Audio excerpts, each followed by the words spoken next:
안녕하세요. 럭셔리 브랜드와 럭셔리 소비 트렌드에 대한 재미있는 소식을 가지고 앞으로 여러분들을 만나게 될 거고요. 럭셔리 인사이트 새로 시작합니다. 오늘이 첫 회인데요.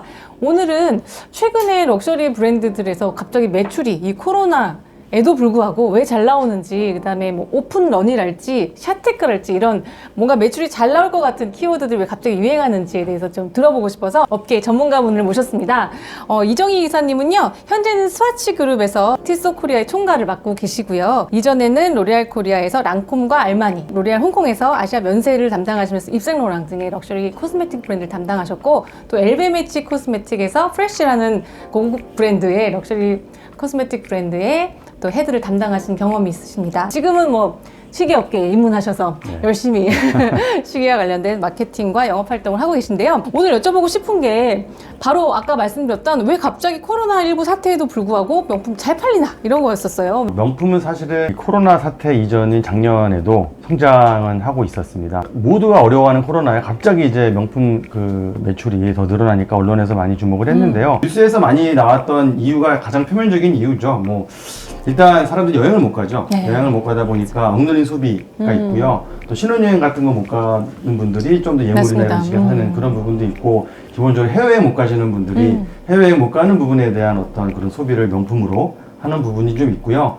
아까 사적으로 얘기를 나누면서 이탈리아, 뭐 그다음에 프랑스 이쪽에서 셧다운, 그다음에 홍콩은 뭐 또 다른 이슈가 있었죠. 이런 그 현지 국가들의 사정도 영향을 미쳤다고 하셨었는데 거기에 대해서 좀 더 설명해 주셔도 재밌을 것 같아요. 네, 사실은 저희도 이제 뭐 저희 회사 스와치 그룹에 티스뿐만 아니라 오메가, 뭐 브레게블런 아주 고가 럭셔리 시계들도 많이 있는데, 사실은 2월 달에는 중국이 셧다운을 했고요. 네, 그렇죠. 3월, 4월부터는 차차 이제 미국, 뭐 유럽, 뭐 순차적으로 또 순차적으로 모든 불행하게도 나라들이 맞습니다. 셧다운을 했습니다. 그러면 셧다운했다는 거는 매장을 닫았기 때문에 물건 자체가 이제 공급될 이유가 없는 거죠. 근데 한국은 계속적으로 이제 어쨌거나 백화점은 운영을 했었고요. 그런 부분에 있어서 저희 반기 리포트에서도 회사에서도 그 전체적으로 셧다운을 안 했던 한국 케이스와 부분적으로 셧다운을 했던 중국 케이스, 코로나 이후에 얼마나 그 매출이 좀 급반등을 하는지에 대한 분석을 한 부분도 있었습니다. 그래서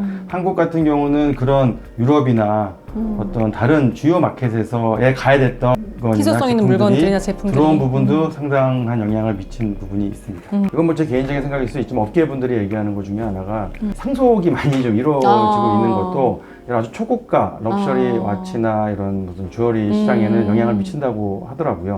7, 80대 분들이 이제는 자녀에게 상속을 하는데, 사실은 지금 어찌 보면은 상속세나 이런 맞습니다. 세금의 부분에 부담이 많이 많으니까 되는 시기라서. 사실은 그 부분이 당장 해결이 안 되는 분들이 차라리 소비를 하겠다. 그런데 소비를 할 때 이런 와치나 주얼리는 이왕 나중에 오를 수도 있고 심리적으로 그런 안정감이 재산가치, 있는 거죠. 뭐 이런 거죠. 실제로 얼마나 오를지는 모르겠어요. 그분들이 맞아요, 정말 맞아요. 오를 마음을 먹고 한다고 생각은 안 하는데 떨어지는 않겠다라는 일단 그렇죠. 생각은 있는 거죠. 네, 그리고 현재 이거를 구매함으로써 얻는 또 만족감이라는 맞습니다. 부분도 있다 보니까 약간 안전 자산으로 생각하는 것 같아요. 네, 가치가 그래서 떨어지지 않는. 네, 말도 안 되는 가격에 네. 시계가 지금 판매되는 부분도 있고요. 그리고 저는 또 이 생각도 맞아요. 듭니다.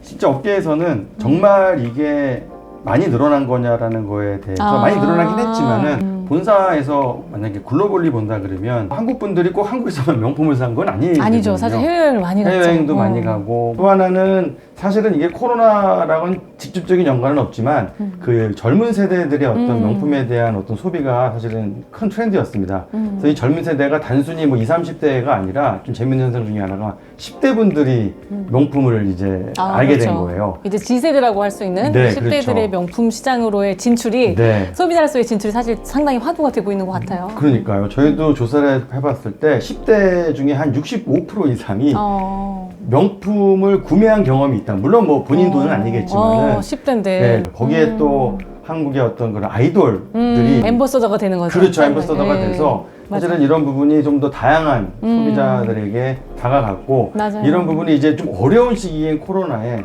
조금 발현이 되다 보니까 아까 편집장님이 말씀하신 것처럼 이 어려운 시기에 이렇게 성장하는 섹터처럼 보일 수 있다는 생각이 들긴 합니다. 아이돌들이 미치는 영향도 크다고 하셨는데 그렇죠. 네. 블랙핑크의 제니가 상당히 화제가 됐었던 적도 있었고, 특히 젊은 어린 연예인들이 이전에는 뭐 명품 브랜드들이 광고를 해봤자 사실 본사의 정책을 따르다 보니까 글로벌 모델을 주로 쓰고 국내 모델은 사실 코스메틱 정도를 제외하고 사실 제한적으로 썼던 것 같아요. 네. 그냥 일부 채널에만 쓴다든지 사실 국내 현지 모델을 쓴다는 것에 대해서 조금 더 보수적이었었던 것 같은데, 왜냐하면 뭐 명품 뭐 마케팅의 원래 근본 자체가 약간 통일성 있게 뭐 본사와 함께 뭐 그 각 컨트리에도 좀 그런 비슷한 통일성이 유지되어야 된다는 전략 때문인지 그랬던 전략이 있었다면, SNS 마케팅, 뭐 디지털 마케팅 이런 게 가속화되면서 조금 자유롭게 마케팅이 좀 이루어지는 것 같다는 생각도 들고요. 아주 유명한 얘기로도 구찌는 사실은 그 임원들이 젊은 신입사원에게 어떤 디지털에 대한 부분을 거꾸로 이제 듣고 의사결정을 하는 부분이 있을 정도로, 뭐 영 멘토링이라고 그렇죠. 하죠. 거꾸로 예. 이제 그렇게 하다 보면은 사실은 옛날에 해왔던 방식보다는 다양한 걸 해야 되고, 거기에 요즘에 이제 한류의 선봉장이 뭐 BTS나 이런 게 이런 어떤 한류의 어떤 스타들이 큰 촉매자가 된 건 사실입니다.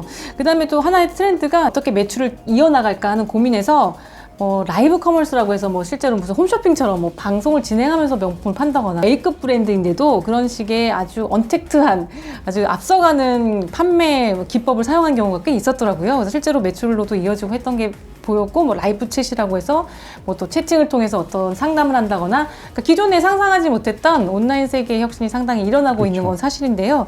실제로 뭐 그런가요? 뭐 온라인으로 사실 매출이 많이 옮겨져 갔다든지 거기에 따른 마케팅이 달라졌다든지 뭐 이런 게 있으면 좀 공유해 주시면 재밌을 것 같아요.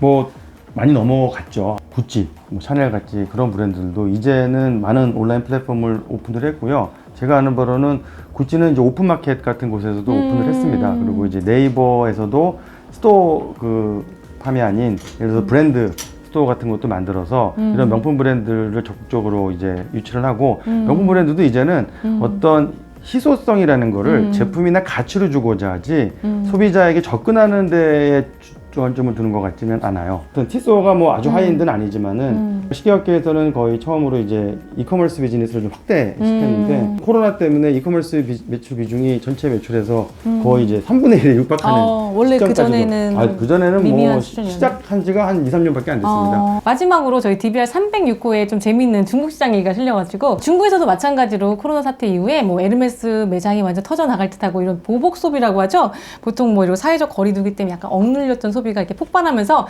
숨겨졌던 뭐 사고 싶은 본능을 막 분출시키는 이런 보복성 소비가 막 번져 나갔는데, 또 그와 반대로 젊은 세대, 우리를 좀 밀레니얼이라고 할 수 있는 젊은 세대 층에서는 거꾸로 보복성 저축이라는 또 단어가 유행하고 있대요. 그래서 이렇게 불안한 시기에 나의 안전 자산을 현금이나 뭐 어떤 지킬 수 있는 자산으로 유지하자고 해서 보복성 저축 트렌드도 이어지고 있다고 합니다. 그래서 사실은 코로나가 일으킨 명품 소비 붐이 어떤 식으로 전개될지는 사실 알 수가 없는 것 같아요. 아까 말씀하셨듯이 이게 숫자로 잡힌 어떤 신드롬일 수도 있고 실제로 소비자 트렌드의 변화일 수도 있는데, 좀 더 앞으로 봐야 될 것 같은 생각이 좀 듭니다. 네.